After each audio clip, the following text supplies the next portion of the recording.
All right, so listen, Payson, just like we were talking off air, I'm excited to have you on the show because I think you bring a unique approach when it comes to client acquisition and real estate lead generation. So before we get into it, first off, I want to thank you for coming on the show, and why don't you just take a minute to introduce yourself?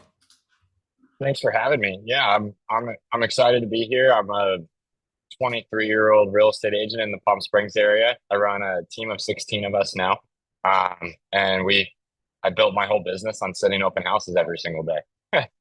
I love it. I love it. And that's what we're going to talk about, because I think a lot of agents, when it comes to lead generation, they're very good at coming up with some type of an excuse around why they can't do this, that, or the other thing. But when it comes to open houses, there's so much upside. And I talk to, like I was telling you off air, I talk to a lot of the agents that I coach when it comes to lead generation, that this is a very viable pillar of business that works extremely well. And I just don't know if anybody in the country is doing them at the level that you're doing them. So for context, how much business is your team of 16 doing? Let's just say per month, or for the last 12 months, how many closings will you guys do? This year will probably be around 125. So we're a new team. We got started last June. With there's two of us, there's three of us, two brand new agents and myself, and there's now 16 of us. We're now this year we're averaging about 10 a month, 10 to 12 a month. That's amazing. I love it. And what percent of your business is coming via the way of open houses? Probably at least 80%. 80%. I I mean, would say that's at least. I personally don't have a ton of referral business. And then my coach I have uh he doesn't like online leads at all. So when I started with him, he's like, you need to find something that's not online leads because they just don't convert well and they cost too much. You want to keep costs down as much as possible. So open house is pretty much how I do everything. And now because of that, I'm receiving referrals because of the open houses and people seeing me do open houses all the time. So they're like, oh, wow, this guy actually works hard, and we see him always doing stuff. But in some sort, open houses are literally pretty much everything. Yeah, I love it. And I would agree. I think that buying the business through, whether you're buying leads, the conversion just is not there. And then most importantly, the profitability just doesn't make sense when you get into it. So let me ask you this. What I'd like to do first is really break down your open house lead generation system. We'll go through some Mhm. nuts and bolts, and then we'll talk about some of the results that you guys are getting. So first off, let's talk Absolutely. about how many people on average are you getting to come through an open house? 0 to 4 Yeah, groups, zero zero to four. four groups. Yeah, and for context, how many open houses are you doing? That's really where I think the rubber meets the road. Like, how much volume are you doing? Worst case, 5 a week, realistically, 7 a week. So 5 to 7 open houses per week. This is again why I want to have you on the show, because I think some agents will do an open house once a month or do an open house every couple of months. Have 0 to 4 groups through there, not get a lead, and then say open houses are a waste of time. On Right. average, how many you guys are getting? What, seven? Well, I say you guys, but you specifically, you're getting what, 7 to 10 leads per week? Yeah, I would say we pull, I would say about 75% of everything that comes through. So if four come in, we're getting three. Wow, that's a super high conversion, and we'll break that down in just a second on how you're converting a open house visitor into an actual lead, and what that looks like in just Mhm. a second. Have you, now that you guys have been doing this for how long have you been really focused on this strategy? Since June, last June. All right, Last June was when I started it. so June, so we're a couple months away from you doing this for a full year. Have you broken this down to say, like, do you have a blueprint when you bring on an agent? I know you got 16 agents on your team right now. Have you broken it down to say, okay, this is how many open houses you need to do, how many leads you're going to get, and how many closings you're going to get? Have you modeled that out yet? We're almost fully done with the model of it. So we've really started to just put everything down on pen and paper so that way everyone can have a really good understanding. Because that's what, when we bring on an agent, usually they're new. And we figure out, what they want to do transaction wise. Then we're like, okay, this is how many open houses you're going to have to do. And then it even goes into depth of sometimes, we have some agents that are sitting on my team now that sits 6 to 8 hour open houses because they're brand new agents and they don't have any other leads yet. So why not set up shop all day and do open houses?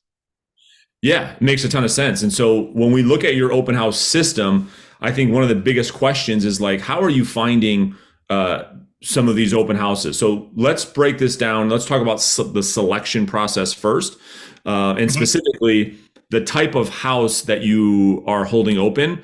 I've heard you on a couple podcasts talk about vacant homes are working the best. Is that still the same, or have you guys changed that up a bit? It has to be vacant. People can't live there. It's funny. I had someone that hired me to sell their house because they saw my open houses every single day. They wanted me to do it for them. They lived there full time. I did it for the first week and they said, please don't do this another week solid. Like we'll let you sit the weekends, but it's too exhausting. So Yeah, I think it has to be vacant or like a flipped home that's staged. That works even better. That's ideal. But if you can't get that, a vacant home that has no furniture is still just fine. Like yeah. it really doesn't change too much. Um, what I've learned about myself. So in the beginning, I was like, or before June of last year, I would sit open houses and I would try and sit these like more uber luxury homes. And I realized it just wasn't my personality, it wasn't who I am. And then I'm a young guy. So what I realized is I need to sit things that match the ideal buyer demographic that wants to work with me.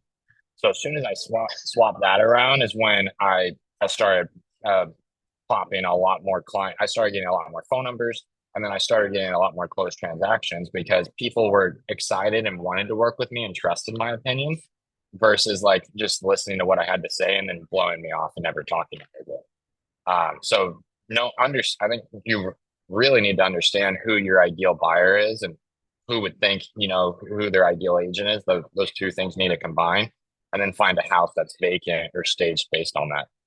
It's a great point. I've heard you say that before, and I think too many agents they don't think about like niching down their business. They never really think about that. They think, well, anybody with Yeah, a just pulse. cast the net. Yeah, cast Yes, a net. exactly. And do you have a pulse? Yeah, let me sell you a house. But to your point, when you're setting up shop and you are a reflection of the product in which you're holding open, well, the goal is to match that with your ideal client avatar, to your point, because now you can speak their language, number one. Number two, you know the product. And then number three, most importantly, you are positioned as an expert because one of the things I've heard you say is you don't hold an open house outside of your target market. Is that true? Right. 100%. So when we look at that, then the next big question that agents often have is, well, Payson, this sounds great, but I don't have any listings. To which I say, well, you don't have to have any listings for this to work. Well, what do you mean? Well, we're going to go and talk to other agents. Dude, that will never fly. So talk to us, and this is just a limiting belief.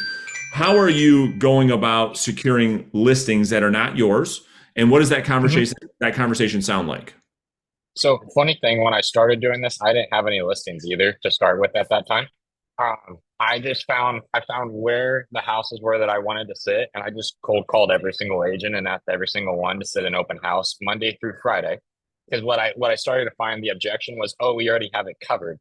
Because I would just say, can I sit open houses for you? Because they assume the weekend and they either had it covered or they're lying and they just don't want me to sit it. So I'd call every single agent, just simple introduction. Hey, this is Payson Robertson with EXP. I'm looking to hold an open house at your house on 123 Main Street, Monday through Friday from 4 to 6 p.m. Can I do that? And I would just ask every agent down the line until someone said yes. Because someone will say yes. Most people like will find someone, they'll be like, please, like, thank God, like, please sit my listing. I need this thing gone. And Yeah. then what's nice is like I've now built up a catalog of agents that will let myself or my team sit open houses every time they get a new listing. So Yeah. now like we have our own listings, and we also have a bunch of agents that are like, hey, please sit our listings. So, but it just started with just cold calling, prospecting like you would, anything else, or text. So as long as it's one or the other.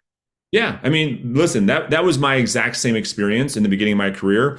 That now, as I coach an agent through that, it just makes sense because if you look at that level of service that you can give a listing agent, you make the listing agent appear great in the eyes of their seller. Now, when you start to build this database of listing agents who delegate their open houses to your team, that listing agent, I don't know if you've gotten to this level yet, but I've become part of their presentation to their client to say, I've got a team of agents who will hold your house open 7 days a week and make that part of their value proposition to get more listings, to give our team more listing or more open house opportunities. Have you guys started to go down that Right. path and becoming part of their value offer?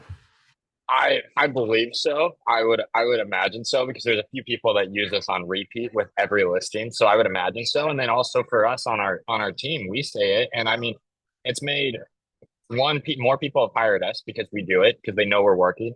And then two, when say if we price needs to be adjusted or something, I have a client right now, and when I tell them, hey, we need to adjust the price, she really like believes me and understands because I've been there every single day talking to people every single day. And she's like, I've never seen someone work as hard as you're working this listing. So I trust what you're saying. Like it's a much easier conversation because for our own listings, because we could sit and be like, hey, look, we've been here the last 14 days straight.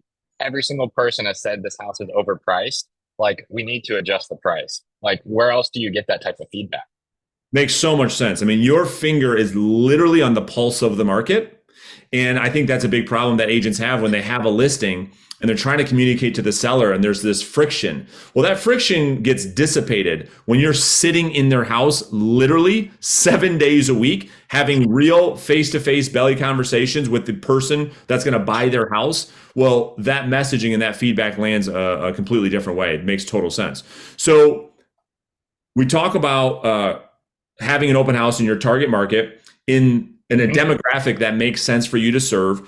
It could be any agent's listing. We just have that conversation. You become an extension of their service that they offer to their clients. So they love it. They don't even have to do it. They don't even have to pay you for it. You guys are doing it. Now, let's just talk about so once the property is selected, how do we promote then the open house? It's pretty simple. So I always set up my open houses for the following week each Saturday. So that way by Monday it gives it 48 hours on the MLS. So that's step one. Every Saturday, Monday through the next Sunday is set up. So that's step one. From there, we're posting on social media. So Instagram and Facebook, we make sure there's a story up and then there's a regular post going up. I tried boosting ads in the beginning. It didn't make any difference to me. So I would honestly not do that. I think that just would be fluff. Um, the other big thing we do is we like to either cold call or door knock the neighborhood beforehand. And we like to just invite people to the open house. And it's not to get them in the open house, it's to get the conversation going with a seller that lives in the neighborhood, ask them if they like it. Or I love to ask people, hey, what do you hate about the neighborhood? Because if they start to rant, you could get into them being like, okay, so if we found this, this, and this, you'd be open to selling. So we do that. And then the big thing is the open house signs and having like good size. Our open house signs are 24 by 36 inches. So they're massive signs. And they stick out like a sore thumb on the side of the road. And because of that, like I would say at least 70% of the people that walk through are from open house signs, which has been nice because then they usually don't have an agent. Yeah. So it helps get rid of that piece of it. So that's the other piece, but that's everything we do. Yeah, you're keeping it simple so it's easy to execute. So you don't have this Absolutely. overcomplicated Frankenstein that you've got to try to execute every day. And so all 16 agents on your team are running the same play. Yep. All 16 agents are running the same play. So you guys have 16 open houses a day, 7 days a week. Yeah, it's pretty incredible. It's hilarious now because I'm a young guy and a lot of people didn't take me seriously in the beginning, and now we have this team and like I get calls left and right from either leads or from people I know that I grew up around. I've been in the same area my whole life, and people are like, "We see your signs everywhere." It is the best advertising we could possibly have, and it just creates brand familiarity. So that's one thing we said the same house as many times as possible, which a lot of people think is crazy. But like, think about how many sellers don't want to come in on a weekend because they don't want to disturb.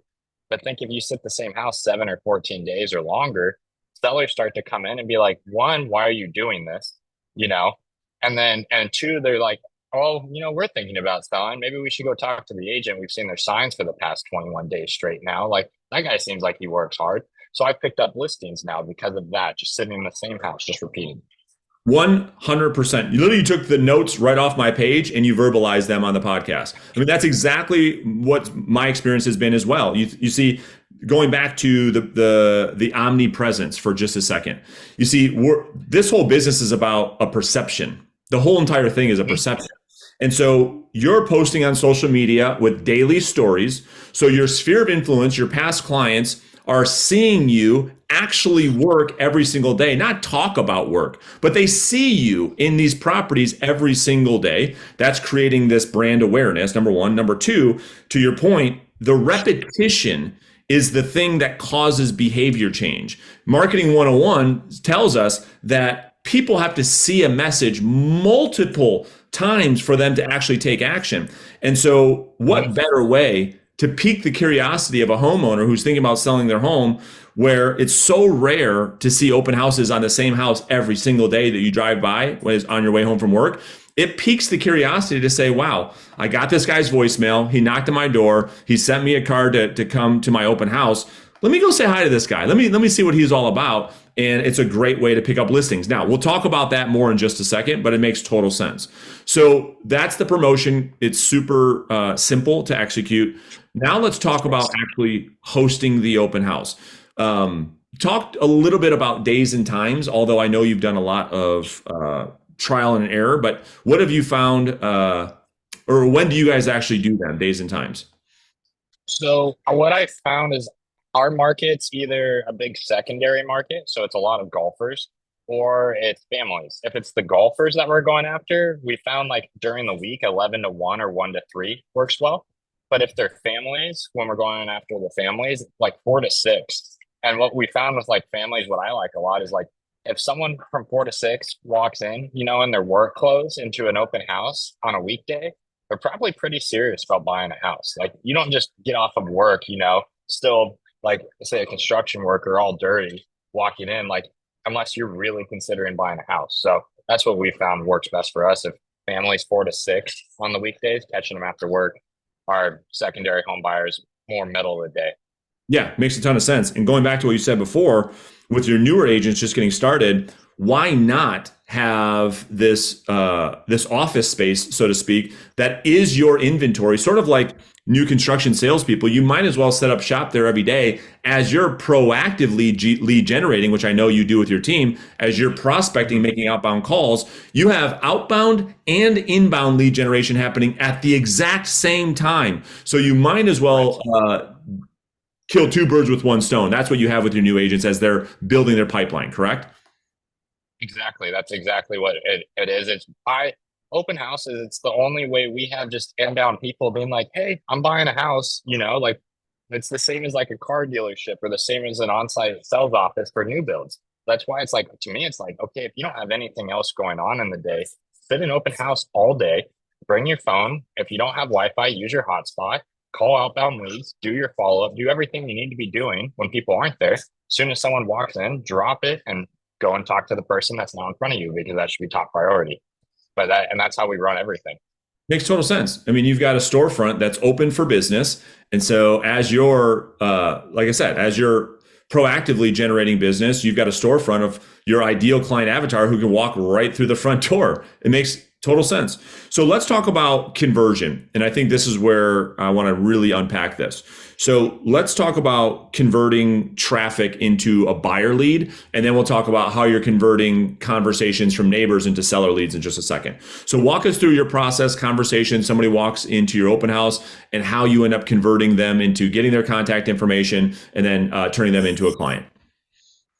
So I think the thing that a lot of people do wrong, and it's what I did wrong, and why I thought in the beginning open houses aren't worth it, is like, if someone walks in, you're like, "Hi, welcome to the open house. It's a 3 bedroom, 3 bath home. It's 1,500 square feet. Go ahead and take a look around and let me know if you have any questions."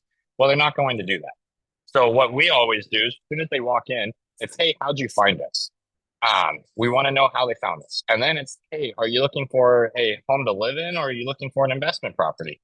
And then that just starts the conversation. And all we're doing is listening and asking questions to get to better understand them personally and better understand their search personally. Like that's all that we're trying to do.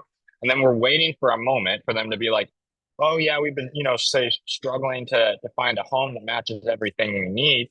And then we could be like, well, have you ever heard of off-market properties? Our team goes and finds off-market properties. We have a list, of said properties. Or it's like they just don't know. And it's like, well, hey, I know of a house right across the street that matches exactly what you're looking for. Would you like me to text you that link to it? And if you like it right now, I'm more than happy to go set up a time for you to go and view it with me. So it's just trying to find some way to give them value, but we don't know how to give them value unless we ask them good questions to better understand who they are and what they're looking to do. And that's how we've built everything conversation wise. Makes total sense. And the actual conversion mechanism, we would call it in marketing land, is the texting of the additional property because this one didn't work. Right. Well, that's the thing. I mean, one person's wanting to buy that house. And the Sure. odds of them actually probably coming through the open house is probably slim to none. So usually people just find them from the signs, right? And then so they're like, oh, well, actually, this is a 3 bedroom. I'm looking for a 4 bedroom. No worries. I know of multiple 4 bedrooms in the neighborhood across the street, the neighborhood to your left, the neighborhood to your right. And I actually already have a link with all of them ready to go. Would you like me to text that to you? And then it's kind of hard for people to say no to that. Yeah. So, and then if it doesn't, we just find another way to loop back around and find another way to get value. Is the link that you're sending, I'm just curious, are you sending just like an interactive link from your MLS? Or do you have multiple different links from like this, like what's the actual link that you can send them? How are you creating the list? So usually we have an IDX feed, but it doesn't get specific to our subdivisions a lot of times. So we're using our MLS because a lot of times people want like specific subdivisions we've learned. Because we're very like our area is a ton of HOAs and gated communities. So people are like, I want this community, this community, this community, like hyper specific. So we pull what I do is like if I know I'm sitting in a 4 bedroom, 3 bath home, I'm pulling all the other 4 bedroom, 3 bath homes in the area that are very comparable to that one. And I'm putting it just in a note on my notes app on my phone. And then as soon as someone says they want that, I'm like, oh, I already have that. I just copy it and send it to them right away. That's exactly how we do it too. Okay, awesome. One of the things I've been meaning, I wanted to ask you that I had written down leading up to this conversation, has your team tried anything around property scorecards? So one of the things we've been doing No. with our open house events, and it's working extremely well because it really allows us to open up conversations so easily, is we give them a scorecard. So it's interactive, right? So it's just on a piece of paper.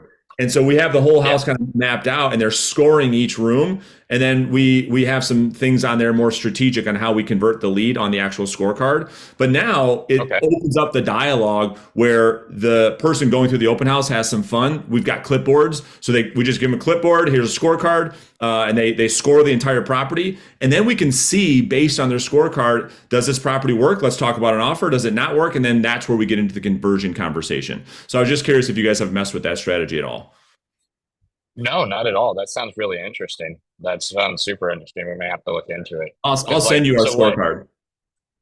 That would be awesome. Yeah, we haven't messed with that at all. It's all just strictly conversation based. Like even we literally have the property flyer out, a sign-in sheet, and then business cards, and that's all we have. Like it's just super simple. Because we want people to not want to grab stuff and use that as like, oh, well, I already have your info, so we still keep our stuff out, but we're trying to shoot for that phone number as much as possible. Yeah, I love it. I love it. Okay, so now that makes sense on the buy side. I know that a lot of agents would say, well, I don't want buyer leads. I want seller leads. And I think a lot of agents believe that you only get buyer leads through open houses. Our experience has been more of a 50-50 split. What are you seeing on your side when it comes to lead generation, buy side versus sell side? I listed 4 homes in January that were all listed or that were all open house leads. And I'm getting, I would say I'm starting to average at least one a month if you look across the 12-month span from open houses. Amazing. And I'm not doing any, they're just walking in.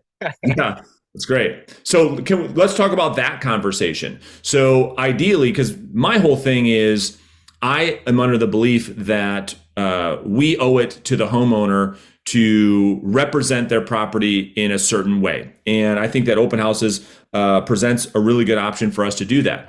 I also believe that an open house allows you to be on display for future sellers as a part of the interview process. How you're representing that property, people are talking about it whether you know it or not. And so, how are you handling conversations with people that are the neighbors because you've invited them to come to your open house and they come and look around? What does that process look like? I try to keep it super casual, but I mean, I make sure that the house is always clean because whether it's my listing or not, like you said, they're looking at everything, and what the way the house looks shows how probably my business is also running. So if the house Right. isn't clean, then it's probably not clean. And then two, it shows that hey, you're an actual agent that's working. You're doing what you're supposed to be doing, so that helps. But I really just try and focus on getting kind of the same thing. I focus on I like to really play into the what they like and don't like in the community, and then lean into what they don't like, and that's where I started to pull a lot more listings out of it is by leaning into that because oftentimes there's people that are like, yeah, we really hate this, and this, and the more you lean into that and try and understand what's going on with that, you could then be like, okay, well, there's alternative solutions. And so that's part of it. The other part, it's just a lot of my listing uh, leads I'm getting from it. I'm noticing, or seller leads, I'm noticing they usually transact about 3 to 6 months later. Like they're before we're realistically having like a super formal sit down where they're like, all right, we're ready to list right now. It's taking like 3 to 6 months. So in the beginning, it's really just building that relationship and them getting to learn who I am and me getting to learn who they are. And then I try and become best friends with everyone. It's really the thing I do. Like I have people, um, I have a lady I'm working with right now that I know everything about her entire life. Like we sat down when we went to list her house and like we sat down for like 2 hours, which I wouldn't normally recommend doing, but we sat down for like 2 hours Yeah. and we were both on recliners, kicked back and just talked about life. And then when I went to give her my listing agreement, she just signed everything. And she didn't like, why this? What's this? What's this? She loved who I was because I showed who I was personally. Yeah, I love it. And so the going back to the whole scorecard thing, this is where we're finding the most success with listing lead generation with our open houses because I don't know what you guys Interesting. do when you invite neighbors to your open house, but our entire conversation is around we need their help. And the reason we need their help Uh, is nobody knows the neighborhood and properties like they do. And so they love doing the scorecard so that we can share that with the owner and giving them the opportunity to pick their neighbor.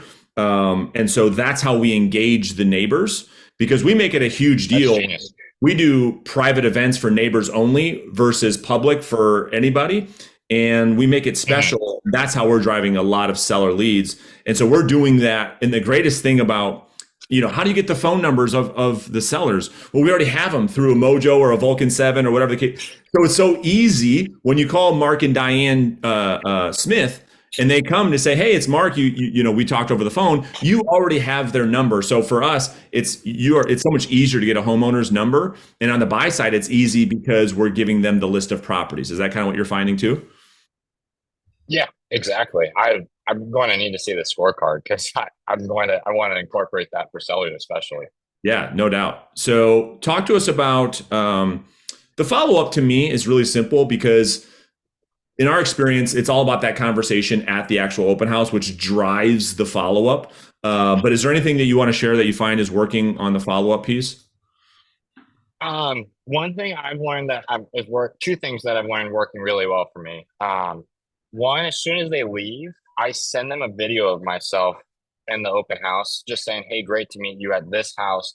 Recapping what we talked about because a lot of people aren't going to want to work with you right away, or aren't going to be buying or selling right away. So they need something to remember you back from. And if you're constantly following up with these people over the next few months, and when they're not responding, because that's what a lot of people do, they at least know who you are and they remember where you came from and why you're reaching out to them. So video is huge for us. As soon as they leave, like the over the weekend, I was in one, and on the side of the house, there's an old Shelby Mustang, and every single person loves it. So this guy walks in, loves the house, and is like, "Oh, do I get the car with it?" And I was like, I'm like, maybe if you make an extremely, extremely good offer, but I wish you the best of luck. But when he left, I took the video in front of the Shelby Mustang. So that way he remembered, oh, yeah, this is the guy that had the house with the Shelby Mustang. So that's one thing. The other is if we don't have the best conversation with them in the open house, but we still get their number either through the sign-in sheet or maybe it's just a short conversation because there's a lot of stuff going on. We always love to call the next day, first thing, and ask them for feedback on the home, whether it's our listing or not, because then we could play into what they hated into it again, and then go and say, okay, well, we know of stuff elsewhere. And then that allows that conversation to flow. And it doesn't feel like we're just like trying to poach them and say, hey, do you want to work with us? It could be a more natural conversation.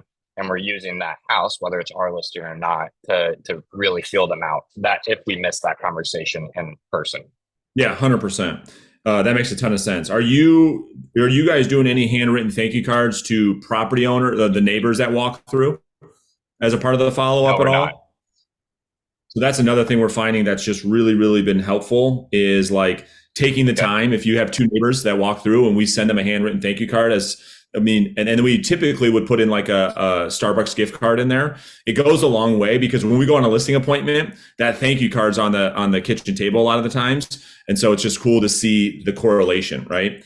So That's genius. what percentage of the homes that you hold open are you actually selling via the open house? I think that's a question that we should talk about. We've sold we've only sold one that's actually closed amongst me and my entire team since last July. Yeah, yeah, and so I think that's the It's point. one. Yeah, it's it's just it's a great opportunity for us to grow our business for those people that actually want to roll up their sleeves and get and do the work, right? Because it's like if you're just sitting around, we've already talked about this. If you're just sitting around at your house, your office, you might as well be in the product in which you want to represent. It just there's not a lot of cases to make on why you wouldn't do it. But let's transition for a second.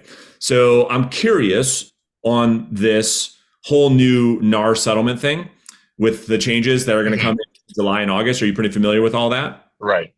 So Yeah, we're starting to figure out what we're going to have to do changes wise. so that's what I wanted. That's the feedback I wanted to talk about, Payson. Like, how are you thinking about it? I'm trying to get feedback from every single agent that I'm talking to right now. What adjustments do you feel like you're going to have to make? I feel like this is what I was talking with a few people at my brokerage about it. Like, I feel like we're probably going to have to do like we're standing at the door and it's a 1 day, probably like a 1 day buyer broker agreement to let them walk in if they don't already have one. Like, I think it's going to be like, hey, are you already working with an agent? Do you have a signed buyer broker agreement? No. Okay. Well, just so that way you can see this house. Sadly, this is how it now works. You're going to need it's just a 1 day buyer broker agreement for this house. So that way you could go and walk through the house. Um, I don't agree with it, but I think that's what we're going to probably have to do. I've heard some people are talking about kind of being like loose with it, but I don't know what that means in regards to, us and do we get into any trouble? Because personally, I'm not a super like, attack type of person. I'm much more laid back. I like to build up a rapport and a conversation, and then I grab whatever I need from it. I don't like to you know, jump at someone. Essentially, I'm not. Uh, I don't know what. I'm not a super aggressive, agent in that regard. So I'm trying to figure out what's the happy balance, and I think we're going to just have to test a couple things in the beginning. But I have a feeling it's probably going to be more of something like, "Hey, we're standing at the door. Are you working with an agent? Do you have a buyer broker agreement? No. Okay. Well, to be able to see this open house now with the new NAR rules and regulations, you're going to have to sign a buyer broker agreement. And I mean, in that regard, it also gets us the phone number and the email. Like it'll make things in that regard easier. So, but I think it's just going to be trial and error, and Yeah, like everything else is. totally. I think that there's a lot of MLSs that are looking at how to solve this open house thing, and there's some talk around these limited service agreements. That is just part of the check-in process with open houses. I think that from this standpoint, that it's better for the open house experience actually, so that there's more protection, there's more security, there's more of a process, and if we adhere to it all, I mean, it's just the way that it is. There's a lot of things that operate like that, and so it just becomes part of the process. Right. Let me go ahead. You want to add something? I was just gonna say, I see it as a huge opportunity. So even just the other day, I sat two open houses last week at this listing of mine. These buyers walked in with two different agents, same buyers. Hmm. Like we're probably going to get rid of a lot of that once that's in effect. Like that was crazy to me that I literally met, and these people went to dinner with the agents the first night. And so like it sounded like they were pretty close. And then they're with a completely different guy on over the Wow. weekend. And I was like, wow. So we'll get rid of a lot of things like that, which I think is super exciting because we shouldn't be wasting our time on people that don't have a buyer broker signed agreement with us. Like that's the way I feel about it. Think we need better systems and processes for all this stuff. No doubt, no doubt. And again, let me ask your opinion on this other thing, on this other part of this. And I know this is just an opinion, right? I mean, we don't know what the new norm's going to be. There's a lot of people that make arguments one way or the other. This is what I think. So putting all that aside, we're just talking about the new norms and standards. What do you believe will transpire as in terms of when you get a buyer agency contract signed? It outlines compensation. What do you think the new norm is going to be? That you write an offer and you most of the time get your compensation from the seller or the listing agent anyways? Or B, are you planning that you never are going to ask for compensation as a part of your offers and you're always going to go to the buyer to pay you directly in some form? What do you think will be the norm? I have a feeling I have a feeling A is going to be more of the norm. Me Reason too. being, a lot of us have gathered together and talked about it in our desert. And the thing is I mean, this has always been negotiable. And if you're a good listing agent and you explain the benefits of doing so, things aren't going to change much. I think where it will change is the agents that suck at explaining it as much as that sucks. Those ones we're probably going to have to negotiate it. But I think on everything else, like the vast majority of agents know why we have to do that. And I think because of that, we'll still be okay. But I'm sure there's going to be instances where we're going to see the 0% and that's where we'll have that buyer broker agreement in place. Well, But I yeah, think, hey, just for clarity, again, we'll just do we'll wrap this up in a minute, but we'll do a little mini mastermind, you and I. Well, let me just get really clear on what it is that I believe will be the new norm.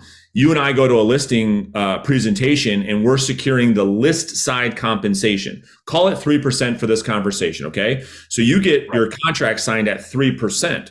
What I believe will be the norm is Mr. and Mrs. Seller, rather than how we used to do it, where we would collect 5 or 6% up front, we're just collecting what it is that we charge to represent you in this transaction. Now, what's most likely going to transpire is when another agent writes us an offer, most likely they're going to ask for some type of compensation for bringing us that buyer, and we can negotiate that compensation. That's the structure I believe will be the new norm after I've been thinking about this day and night for the last couple of weeks. What are your thoughts on that structure? I thought about that too, and I'm totally fine with it because I think I mean, it's the same thing as like, do you want to be the discount broker? Do you not want to be the discount broker? And I think you just have to explain to, sellers or to your buyer, like, hey, this is why I charge what I charge. So, but I would imagine there's a very good chance that that's the way it heads to, which I think is totally fine because then it's still a lot It's of the buyers same. can't It's the afford. same. Yeah, Yeah, you still get paid the same way. So you're just now asking for it in the offer instead, that's and who right. cares? And the seller is, and I think it will be easier for us to navigate the compensation conversation with sellers because we're just collecting 3% versus a 6%, right? As just whatever you charge in your market. And then whatever offer comes to fruition is fully negotiable. But we set the expectation with the seller that says, hey, most likely if we get an offer from another agent, of course they're going to want to get paid. Nobody wants to work for free. And those buyer agent commissions are a part of the offer that gets negotiated just like every other part of the offer is my belief. Yeah, yeah. I mean, I'm good either way. I, Yeah, yeah. I, we're going to keep doing business regardless, and I mean, there's going people houses are still going to need to be sold. Buyers are still going to need to buy. We're just small things are changing. Yeah. So last one for me. So you got 16 agents. You're doing a great job. If there is agents, I don't know if you have thought about expanding outside of your market with this model. We're How can working towards it. agents? Yeah, how can agents get a hold of you that might be local to your market as a result of watching this podcast that might want to join your team or talk to you about some type of expansion? I know you're with EXP. How can people get a hold of you? Um, Instagram, it's my name, Payson.Robertson. It's Peyson. Facebook works as well, or you could text me. My phone number is on my Instagram and everything else. So you can do that as well. But I'm always on Instagram because we're always showing everything we're doing all day. So Great. Awesome. Well, man, this has been great. And I think your team is lucky to have you as their leader because I think I would imagine that you get agents into production pretty quickly. Like when a new agent joins your team, how quickly is it before they are finding their first closing on average? 2 months right now. We have a guy that 2 months here and he did five in his first and his second month. It's amazing. And he's now averaging I he's in his fourth month with us and he's averaging about three escrows right now a month It's as a incredible. brand new agent. Well, Payson, I appreciate you very much, my friend. Thanks for doing this. Absolutely. Thank you.